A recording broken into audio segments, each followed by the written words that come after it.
안녕하십니까.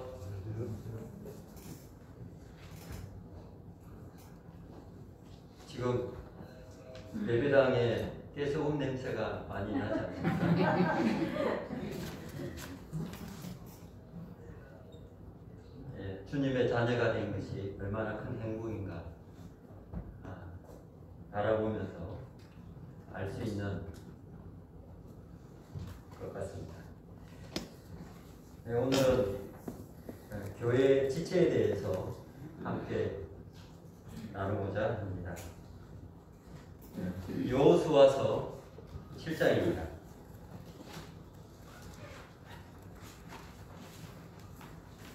여호수아서 7장 2절부터 좀 읽어 가도록 하겠습니다.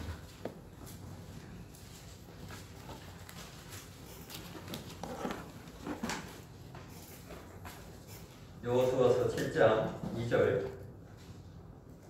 여호수아가 여리고에서 사람을 베델 동쪽 벳아웬 곁에 있는 아이로 보내며 그들에게 말하여 이르되 올라가서 그 땅을 정탐하라 하매 그 사람들이 올라가서 아이를 정탐하고 여호수아에게로 돌아와 그에게 이르되 백성을 다 올라가게 하지 말고 이 3,000명만 올라가서 아이를 치게 하소서. 그들은 소수이니 모든 백성을 그리로 보내어 죽으롭게 하지 마소서 하므로 백성 중 3,000명쯤 그리로 올라갔다가 아이 사람 앞에서 도망하니 아이 사람이 그들을 36명쯤 쳐 죽이고 성문 앞에서부터 스바림까지 쫓아가 내려가는 기탈에서 쳤으므로 백성의 마음이 녹아 물같이 된지라. 여호수아가 옷을 찢고 이스라엘 장로들과 함께 여호와의 궤 앞에 땅에 엎드려 머리에 티끌을 뒤집어쓰고 저물도록 있다가 이르되 설부도소이다. 주 여호와여 어찌하여 이 백성을 인도하여 요단을 건너게 하시고 우리를 아무리 사람의 손에 넘겨 멸망시키려 하시나이까. 우리가 요단 저쪽에 만족하게 여겨 거주하였다면 좋을 뻔하였나이다. 11절입니다. 이스라엘이 범죄하여 내가 그들에게 명령한 나의 언약을 어겼으며 또한 그들이 온전히 바친 물건을 가져가고 도둑질하며 속이고 그것을 그들의 물건을 가운데에 두었느니라. 13절입니다. 너는 일어나서 백성을 거룩하게 하여 이르기를 너희는 내일 일을 위하여 스스로 거룩하게 하라. 이스라엘 하나님 여호와의 말씀에 이스라엘아 너희 가운데서 온전히 바칠 물건이 있나니 내가 그 온전히 바칠 물건을 너희 가운데서 제하기까지는 내 원수들 앞에 능히 맞서지 못하리라. 15절입니다. 온전히 바친 물건을 가진 자로 뽑힌 자를 불사르되 그와 그의 모든 소유를 그리하라. 이는 여호와의 언약을 어기고 이스라엘 가운데에서 망연된 일을 행하였음이라 하셨다 하라. 21절입니다. 내가 노력한 물건 중에 시날산의 아름다운 외투 한 벌과 은 200세겔과 그 무게가 50세겔 되는 금덩이 하나를 보고 탐내어 가졌나이다. 보소서 이제 내 그 물건들을 내 장막 가운데 땅속에 감췄는데 어는 그 밑에 있나이다 하더라. 네, 이 내용은 여리고성을 함락하고 이제 작은 성 아이성을 이제 정복하기 위해서 정탐꾼을 보냈습니다. 거기는 성이 작은 관계로 인해서 한 3,000명만 보내면 충분히 정복할 수 있다고 생각을 했습니다. 그래서 3,000명을 뽑아서 아이성으로 올려 보냈는데 어떻게 되었는가요? 패하고 말았죠. 그리고 36명이나 죽었다고 성경책에는 기록되어 있습니다. 36명쯤에도 별로 큰 손실은 아니죠. 그런데 여호수아는 옷을 찢고 이스라엘 장로들과 함께 하나님의 궤 앞에서 엎드려 울부짖고 있었습니다. 왜 그랬을까요? 네, 답은 7장 1절에 나와 있습니다. 그리고 21절에 보면 시날산의 아름다운 외투 한 벌 그리고 은 200세겔 그 무게가 50세겔 되는 금덩이 하나를 훔친 까닭입니다. 그 이름이 유다 지파에 있는 아간이었습니다.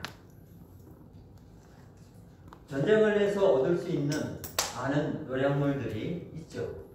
그런데 아간이 이 작은 것 하나 훔친 관계로 말미암아 이스라엘 백성들이 아이성을 쳐러 갔는데 패하게 되었던 것입니다. 그것은 이제 여리고성을 정복하기 전에 하나님께서 여호수아 6장 18절에 보게 되면 온전히 그것을 바치라고 이렇게 기록되어 있었습니다. 그런데 그것을 어기고 아간은 외투 한 벌과 언 200세겔과 금 500세겔 50세겔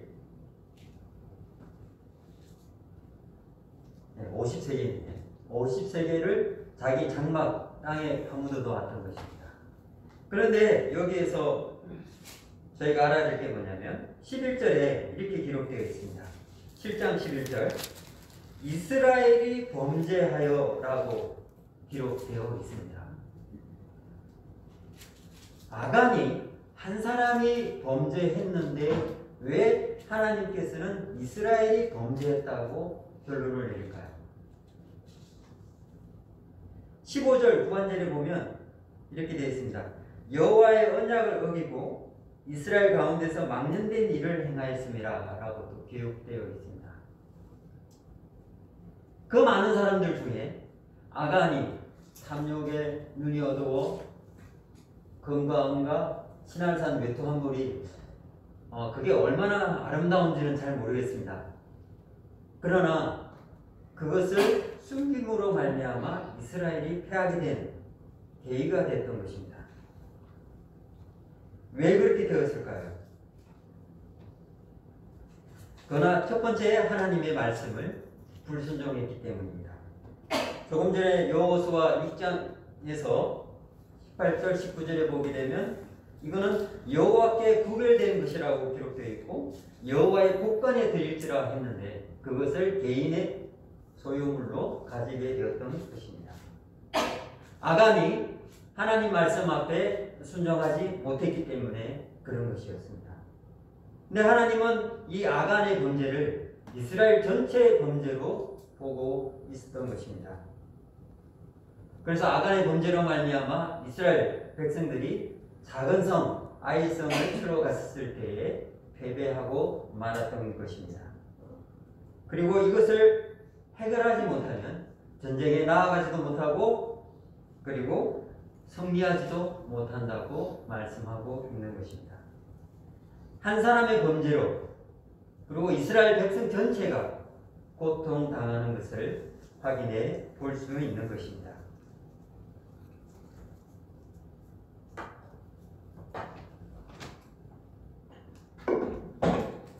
이것은 유기적인 연합을 이렇게 볼 수 있는데요. 서로 떨어질 수 없는 필수적인 관계라는 것입니다. 그리고 각 부분이 서로 밀접하게 관련되어져 있어서 떼어낼 수 없는 그런 관계라는 것입니다. 그럼 왜 이렇게 되어 있을까요? 사도행전 7장에 보면 38절을 찾지는 않겠습니다만 이렇게 기록되어 있습니다. 스데반이 설교를 하면서 이렇게 표현합니다. 모세를 말을 하는데 우리 조상들과 함께 광야 교회에 있었고 살아있는 말씀을 받아 우리에게 주던 자가 이 사람이다. 모세를 이야기하면서 광야 교회라고 지칭하고 있습니다. 이스라엘 백성들은 애굽 땅에 약 400년간 고통당하고 있었습니다. 하나님의 도우심으로 그곳에서 출애굽을 하게 되었고 그들은 광야 생활을 하면서 하나님의 살아계심을 그리고 하나님의 전지전능하심을 그리고 하나님의 도우심으로 그들이 광야 생활을 하는 것을 경험하게 되었던 것입니다.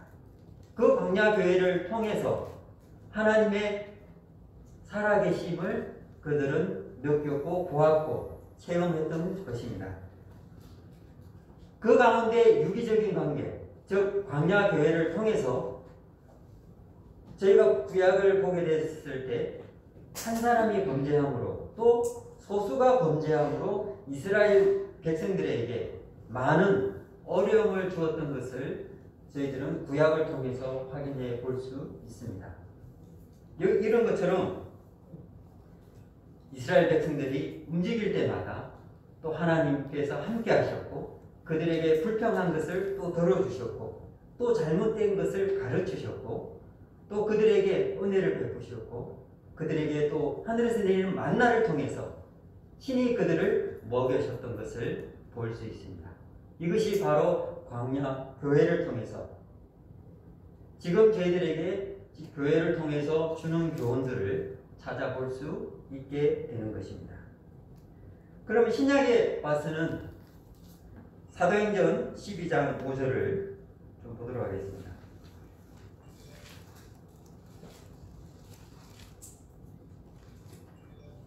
이에 베드로는 옥에 갇혔고 교회는 그를 위하여 간절히 하나님께 기도하더라 라고 기록되어 있습니다.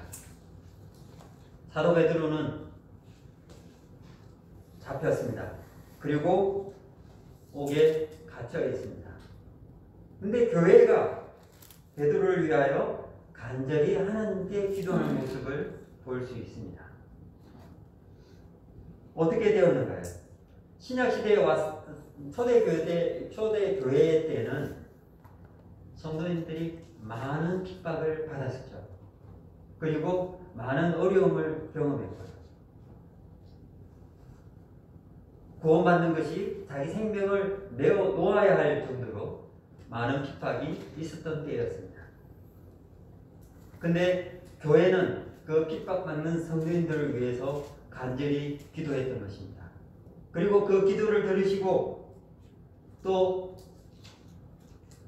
하나님께서 역사하심으로 베드로를 또 선사를 통해서 그 감옥에서 이끌어내시고 또 하나님 말씀을 전하도록 이렇게 하셨던 것입니다. 이것이 교회의 지체된 모습이며 아름다운 교회의 모습인 것을 우리는 볼 수 있습니다. 그러면 교회는 어떻게 구성되었는가?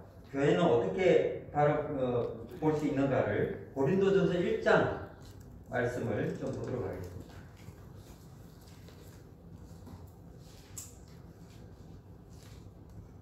잘 아시겠지만 고린도전서 1장 1절부터 3절까지 보도록 하겠습니다.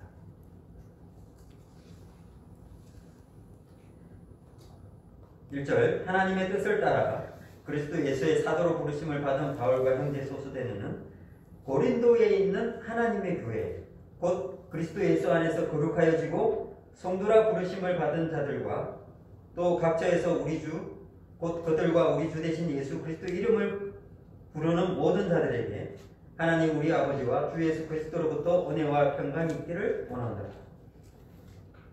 고린도에 있는 하나님의 교회를 이야기하면서 이렇게 말씀하고 있습니다. 그리스도 예수 안에서 거룩하여지고 성도라 부르심을 받은 자들. 고린도에 있는 하나님의 교회는 성도님들이 모여있는 곳이 바로 하나님의 교회라는 것입니다. 이 교회 안에 성도님들이 지체로 모여있고 또 함께 주님을 섬기는 모습을 이렇게 볼 수 있습니다.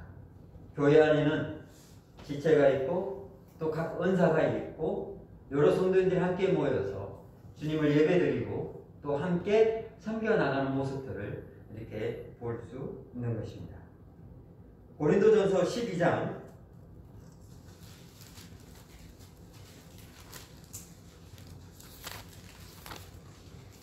4절부터 7절까지 보도록 하겠습니다. 원사는 여러 가지나 성령은 같고 직분은 여러 가지나 주는 같으며 또 사역은 여러 가지나 모든 것을 모든 사람 가운데서 이루시는 하나님은 같으니 각 사람에게 성령을 나타내심은 유익하게 하려 하심이라. 예, 교회 안에서는 원사와 직분과 사역이 있는데 성령님의 역사와 주님의 인도하심과 하나님의 도우심으로 이런 원사와 직분과 사역이 있는 것을 볼 수 있습니다. 근데 이것은 성도님들에게 유익을 주기 위해서 또 유익을 나타내기 위해서 있는 것을 볼 수 있습니다. 12절입니다.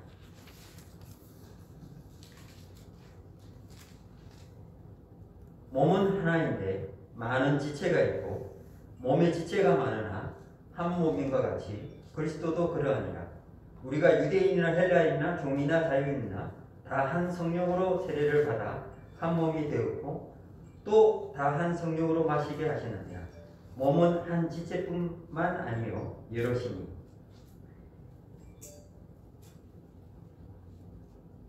주님께서는 몸에 우리 인간의 몸을 통해서 교회를 나타내는 것을 볼 수 있습니다. 교회 안에서 섬김과 또 교훈을 주시고자 하기 위해서 몸의 비유를 통해서 저희들에게 교훈해 주는 것을 이렇게 볼 수 있는데요. 신분이나 직위나 아무 관계없이 구원받은 자들은 성령 안에서 한 몸으로 지체된 것을 이렇게 바라볼 수 있습니다.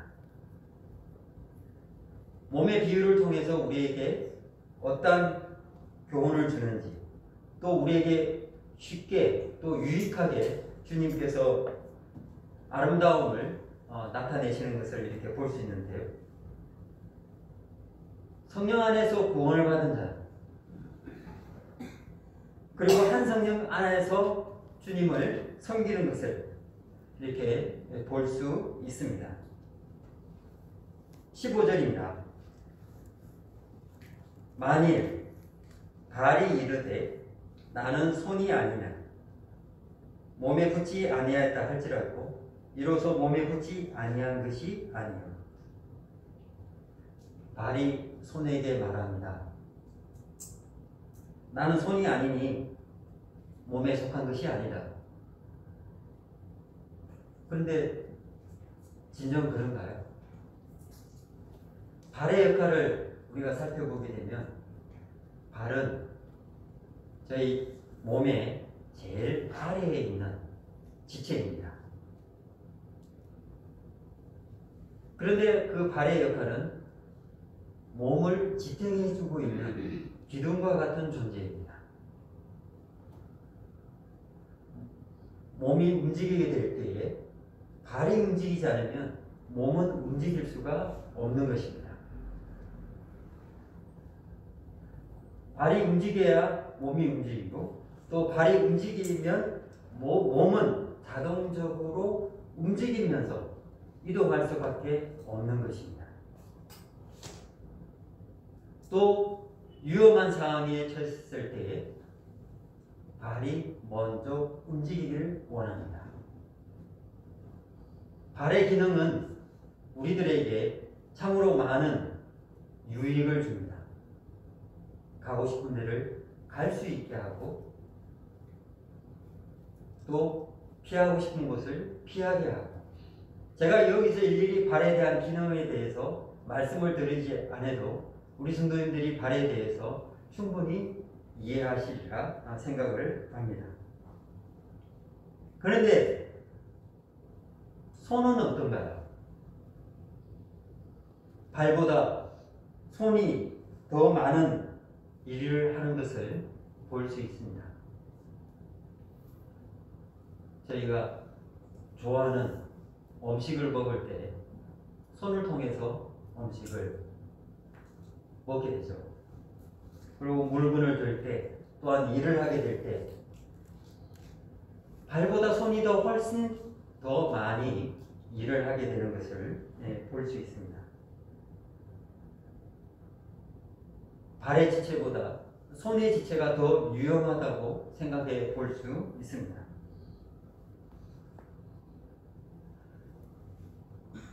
그런데 발과 손과 둘 중에 하나를 선택하라고 그러면 우리 성도님들께서는 어떤 것을 선택하시겠습니까? 나는 손을 선택하겠다. 그렇지 않으면 나는 발을 선택하겠다. 지금 선택을 하라고 그러면 금방 선택하기가 힘드실 거라 생각됩니다. 왜요? 둘 중에 다 필요하니까요. 귀한 존재이니까요.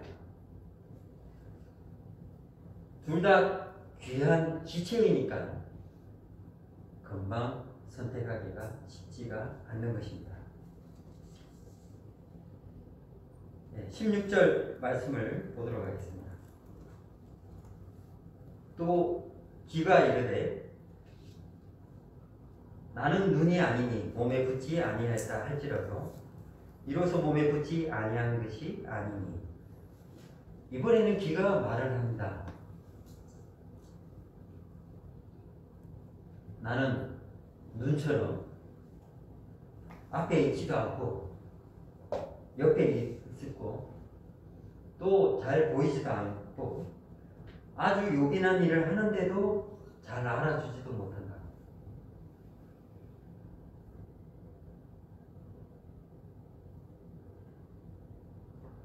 귀도 우리 몸에서 얼마나 귀한 존재인가요?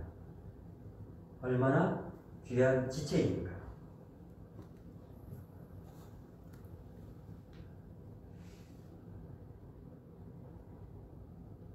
여기에서 만약에 들리지 않는다면 여기 앉아 있을 이유가 없는 거죠.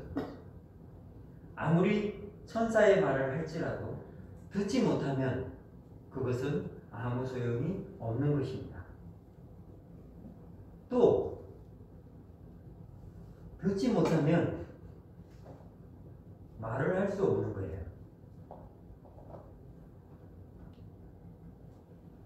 귀가 듣다가 귀가 안 들리면 그래도 들은 것이 있기 때문에 말을 할 수는 있습니다.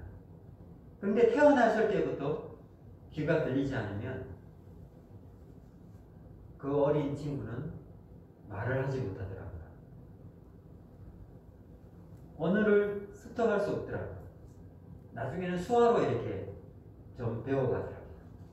듣지 못하면 말을 할 수 없는 것입니다. 듣는 것이 얼마나 중요한가를 또 볼 수 있는 것입니다. 그런데 눈은 어떻습니까? 눈은 마음의 창이라고 할 정도로 아주 중요한 역할을 합니다. 우리 삶의 대부분이 눈이 있음으로 말미암아 움직이고 살아서 역동하고 거의 삶의 70% 이상이 눈의 역할을 하는 것을 볼 수 있습니다. 더 쉽게 표현하면 자는 시간 외에는 눈이 떠서 활동하고 있는 것이죠. 관찰하고 선택하고 또 결정하는데 굉장히 많은 정보를 제공하는 것이 눈입니다. 이번에도 선택을 해보시기 바랍니다. 눈과 귀 둘 중에 하나를 선택하라고 그러면 어떤 것을 선택하시겠습니까? 귀를 선택하시겠습니까? 듣는 것을 선택하시겠습니까? 안 그러면 보는 것을 선택하시겠습니까? 이것 또한 선택하기가 쉽지 않을 것입니다. 왜냐하면 꼭 필요한 지체이기 때문에요. 하나가 없으면 굉장히 불편합니다. 살아가는데 어려움이 많이 있습니다.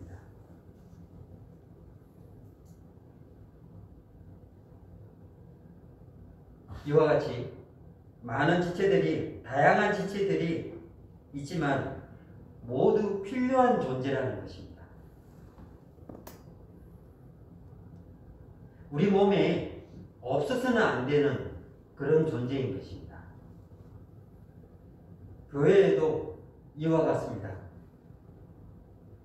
여러 다른 지체들이 있는 것을 다 함께 필요한 지체라는 인식을 가지고 있고 또 나만의 고유한 특성을 가지고 있다는 사실을 우리는 기억을 해야 된다는 것입니다. 17절입니다. 만일 온몸이 눈이면 듣는 곳은 어디며 온몸이 듣는 곳이면 냄새 맡는 곳은 어디냐. 어떤 지체도 홀로 그 기능을 독점하지 못합니다. 나는 눈이 좋기 때문에 내 몸에는 눈만 있으면 돼. 아니, 나는 귀가 좋기 때문에 듣는 것만 있으면 돼. 보는 것만 있으면 되고, 손만 있으면 되고, 발이 있으면 되고. 그러면 그것은 정상적인 몸은 아니죠.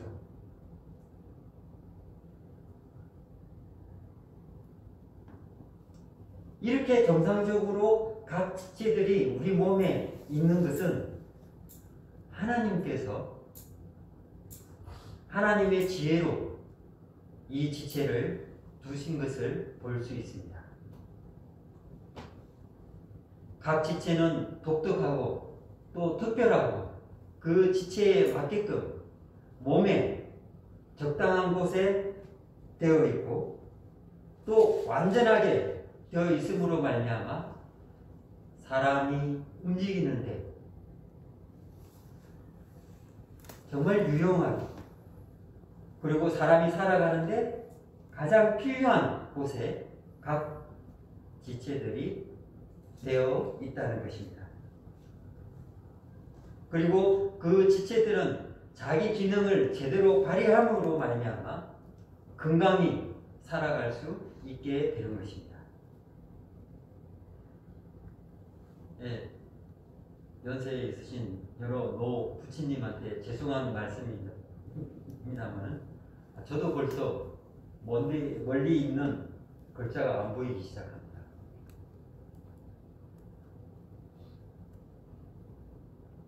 각 몸에 있는 지체들이 제 기능을 할 때에 그것은 왕성한 기능을 나타내는 것이고 건강하다라고 표현할 수 있는 것이고 그 각 기능이 올바로 작동하게 될 때에 어떤 곳에든지 적응할 수 있고 나아갈 수 있는 것을 이렇게 살펴볼 수 있습니다. 이 모임에도 나는 눈만 있으면 돼 라고 해서 눈만 있는 지체가 있으면 모임은 건강하지 못한 것을 알 수 있습니다. 주어진 언사에 따라서 하나님을 의존하고 또 겸손히 섬겨 나아갈 때 이 모임이 건강한 몸으로서 그리고 각 지체들이 활발히 활동함으로써 교회가 왕성해지는 것을 살펴볼 수 있습니다. 예, 18절부터 20절까지 보도록 하겠습니다. 그러나 이제 하나님이 그 원하시는 대로 지체를 각각 몸에 두셨으니 만일 다 한 지체뿐이면 몸은 어디냐? 이제 지체는 많으나 몸은 하나라.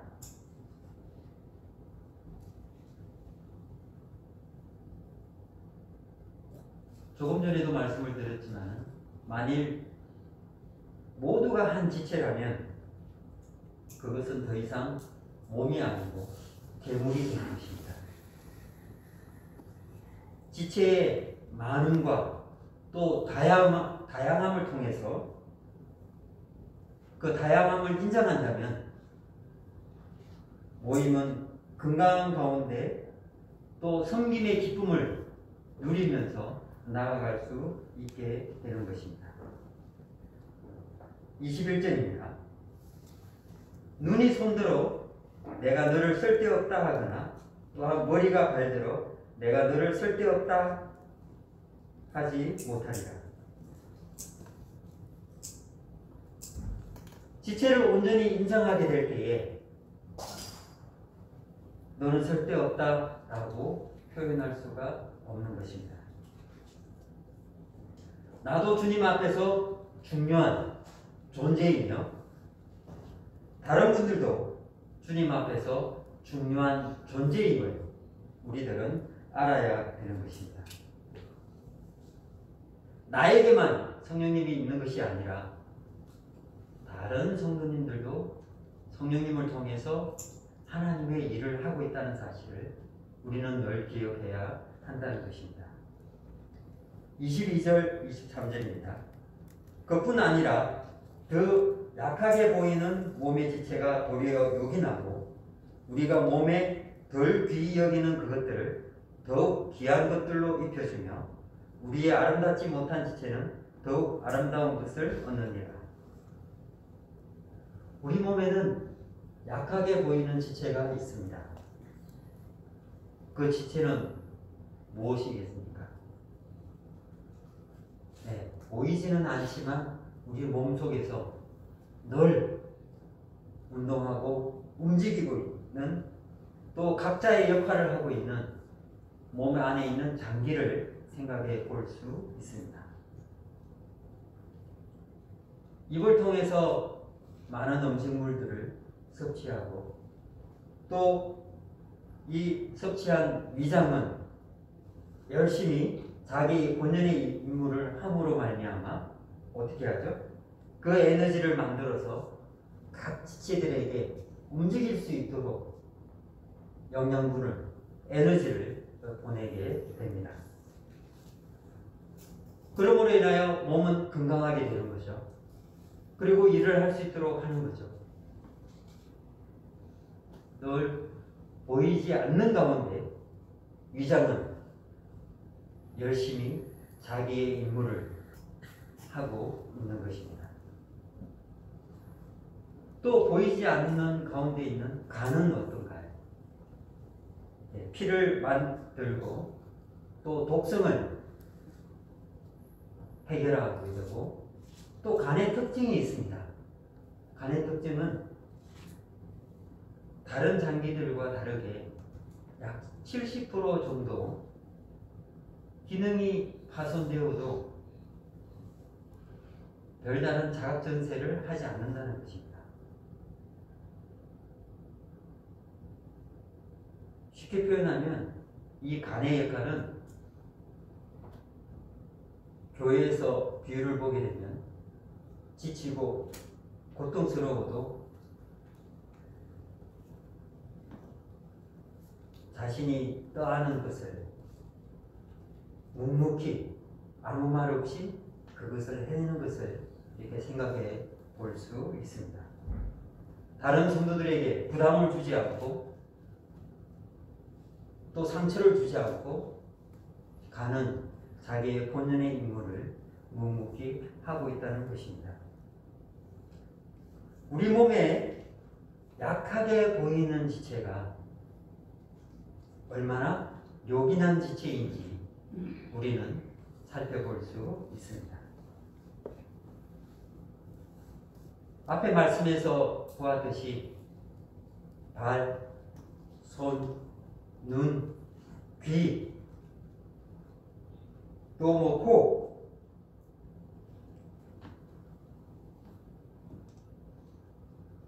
중요한 지체죠. 그런데 손이 하나 없으면 생명에 지장이 있는가요? 발이 하나 없으면 두 개 다 없는 사람들도 우리는 볼 수 있죠.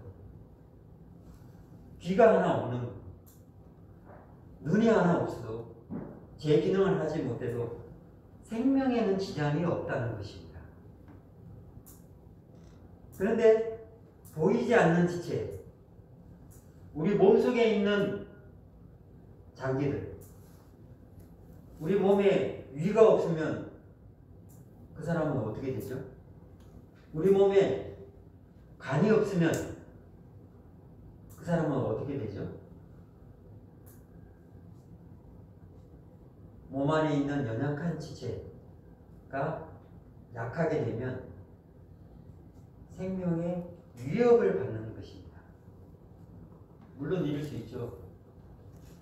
저희가 웃긴 말로 저 사람은 쓸데 없는 사람이다. 네, 쓸데가 없으면 생명에 지장이 없습니다. 저는 개인적으로 쓸개도 하나님께서 만든 장기 중에 하나이기 때문에 우리 몸에 필요한 부분이 꼭 있다고 생각이 되어집니다. 그것처럼 약하게 보이는 지체가 교회 안에서 얼마나 귀한 지체인가를 우리들은 인식할 필요가 있다는 것입니다. 그래서 모임의 중심은 이렇게 나와 있는 강한 지체들로 말미암아 이루어지는 것이 아니라 약한 지체를 위해서 약한 지체 중심으로 나아가는 것이 교회가 나아가야 할 방향이라고 이렇게 생각이 되어지는 것입니다. 24, 25절입니다. 우리의 아름다운 지체는 그럴 필요가 없느니라. 오직 하나님이 몸을 고르게 하여 부족한 지체에게 귀중함을 더하사 몸 가운데서 분쟁이 없고 오직 여러 지체가 서로 같이 돌보게 하셨느니라. 우리 눈썹을 한번 생각해 보시기 바랍니다. 눈썹은 눈 안에 들어가는 빗물이나 먼지를 1차적으로 걸러주기도 하며 또한 눈썹에서 나는 털은 아주 적당합니다. 그리고 또 자라고 빠지고 적당한 크기로 이렇게 자라는 것을 볼 수 있습니다. 근데 한날 눈썹은 저희의 머리카락이 더 좋다고 생각해서 나는 이제 머리카락으로 내 눈썹에 자랐으면 좋겠다라고 한다면 얼마나 우스운 모습일까요? 저희 눈썹에 나는 이 눈썹의 털은 정말 적당한 크기로 자랍니다.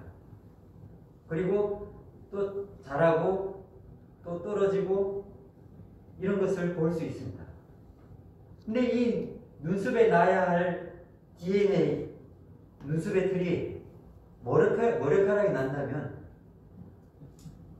아마 계속 자라겠죠. 그리고 그것을 계속 관리해야 되겠죠. 그렇게 되는 것입니다.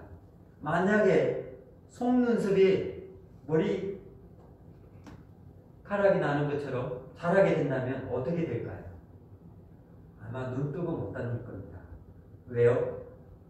속눈썹에 나는 속눈썹에 나는 털을 길이, 사이즈, 머리카락이 난다면 아마 그 눈을 찔려서 계속 울고 다녀야 될 거예요. 눈을 뜰 수가 없을 겁니다. 그것처럼 가장 아름다운 위치에 가장 적당한 곳에서 또 하나님께서 주는 그 DNA로 말미암아 크기로 자라고 없어진다는 것입니다. 각 부위에 맞는 DNA로 이렇게 자란다는 것입니다. 그러면 나는 눈썹이 나는 머리에서 자라게 했으면 좋겠다라고 했을 때 어떻게 될까요? 그것은 말이 안 되죠. 그러면 이 지구상에 있는 미용실이나 이발소가 3분의 1이 없어질 겁니다. 왜요? 머리카락이 자라지 않기 때문에. 눈썹이 계속 자라는가요? 아니죠. 적당한 크기로 항상 있습니다. 그러면 우리 자매님들 자랑은 긴 머리카락인데 찰랑거릴 수가 없을 겁니다. 널 짧은 머리로 그렇게 있는 것입니다. 또 한 가지가 있습니다. 우리 몸에는 태어나면서부터 딱 그 크기로 태어납니다. 그리고 자라면서도 더 이상 자라지 않습니다. 죽을 때까지 그 크기로 딱 있습니다. 무엇일까요? 바로 눈동자입니다. 눈동자는 딱 태어났을 때부터 그 크기로 딱 있습니다. 그리고 죽을 때까지 그 크기로 딱 있는 것입니다. 이 눈동자가 나는 다른 지체들처럼 더 크고 싶다 라고 해서 더 크게 되면 어떻게 될까요? 이 눈에는 흰 자와 검은 자가 있는데 아마 다 검은색으로 덮이고 말 것입니다. 그러면 아름다운 모습이 될까요? 아마 무서운 모습으로 있을 것 같습니다.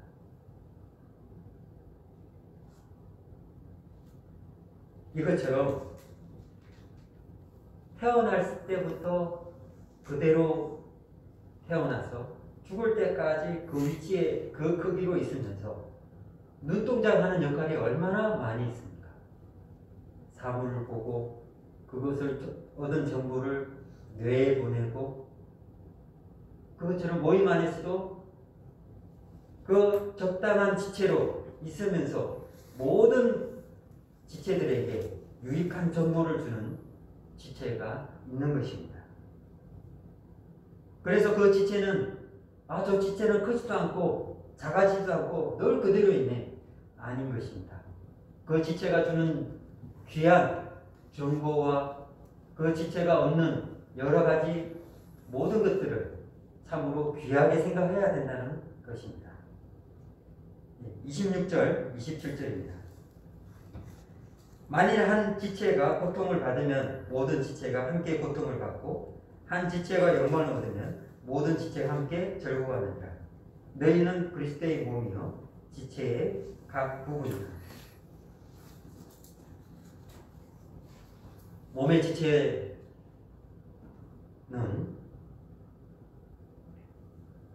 하나라도 그 고유의 기능을 잊어버리면 어려움을 겪게 됩니다. 아버지 하나님께서 우리 몸의 모든 지체를 알고 또 적당한 크기로 또 그 기능이 다하도록 이렇게 사람의 몸을 만들어 놓으셨습니다. 그리고 각 교회에도 그 지체들이 하는 역할을 하나님은 잘 알고 계시는 것입니다. 어떻게? 말씀에 이렇게 기록되어 있습니다. 너희 머리털까지 세신 바 하신다. 그래서 하나님께서는 각 지체들의 수고와 노고를 그 섬김을 모르시는 분이 아니라는 것입니다. 모임에서 섬기는 한 분 한 분 그 지체들을 귀하게 보시고 또 절대적인 가치를 가진 그 지체들을 알고 또 은혜를 더하고 그 지체들에게 영양분들을 보냄으로 그 지체가 활동할 수 있게 하는 것처럼 하나님께서도 그 지체들을 향하여 이와 같이 일을 하신다는 것입니다. 그러므로 인하여 그 지체들에게 많은 상급이 주어지는 것을 볼 수 있습니다. 착하고 충성된 종아 잘하였도다 라고 이와 같은 말씀을 듣게 되는 것입니다. 그리스도의 몸된 지체 가운데 그 소중함을 알고 모든 지체들의 그 존귀함을 알아서 지체가 또 서로 다를 수 있다는 것을 인정하게 될 때에 하나님의 교회는 영적 성장이 있게 되는 것입니다. 그리고 각 지체들이 섬기는 이 섬김으로 말미암아 하나님의 교회는 활발히 움직이게 되는 것입니다. 섬김이 얼마나 힘든가를 우리 성도님들은 알고 계실 겁니다. 왜요? 자기 자신을 드려야 하기 때문에요. 자기 시간을 내어야 하기 때문에 또 자기를 비워야 하기 때문에 이 섬김이 결코 쉽지 않다는 사실을 알고 있기 때문입니다. 이렇게 되었을 때 어떤 결과가 나올까요? 골로새서 1장 18절에 이런 말씀이 있습니다. 주님께서 주신 교회의 머리 되심을 인정하게 되는 것입니다. 교회의 머리 되심을 인정하는 것이 각 지체들이 해야 할 일 중에 하나인 것입니다. 그리고 에베소서 1장 22절 23절을 보면 또 만물을 그 발 아래에 복종하게 하시고 그를 만물 위에 교회의 머리로 삼으셨느니라. 교회는 그의 몸이 만물 안에서 만물을 충만케 하시는 이에 충만합니다.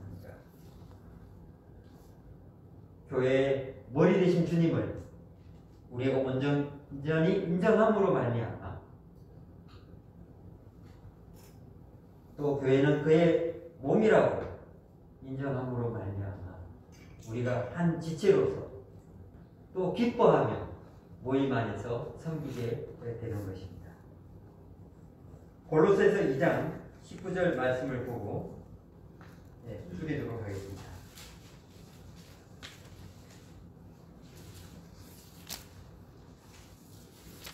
19절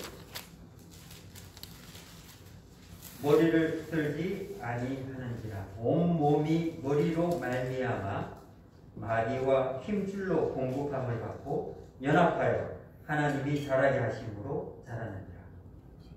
여기에 말씀을 보면 온 몸이 머리로 말미암아 교회의 머리는 주님이라고 되어 있듯이 머리로 말미암아 마디와 힘줄로 공급함을 받게 되는 것입니다. 그리고 연합하여 하나님께서 자라게 하시는 것을 볼 수 있습니다. 각 지체들이 어디를 통해서 머리 대신 주님으로 말미암아 마디와 힘줄을 통해서 공급함을 받게 되고요. 그리고 연합하여 있으면 하나님께서 자라게 하신다는 것입니다. 교회의 머리는 주님이 있습니다. 지체들이 연합하여 함께 나아가게 될 때에 하나님께서 이 교회를 자라게 하신다는 것입니다. 그리고 각 지체들을 인정하고 다양함을 알고 함께 섬겨나아갈 때 교회가 부흥이 되고 또 교회가 자라며 하나님의 영광을 드러내는 것을 볼 수 있게 되는 것입니다. 이 지체를 통해서 주님께서 또 영광을 받으시기를 간절히 원합니다. 감사합니다.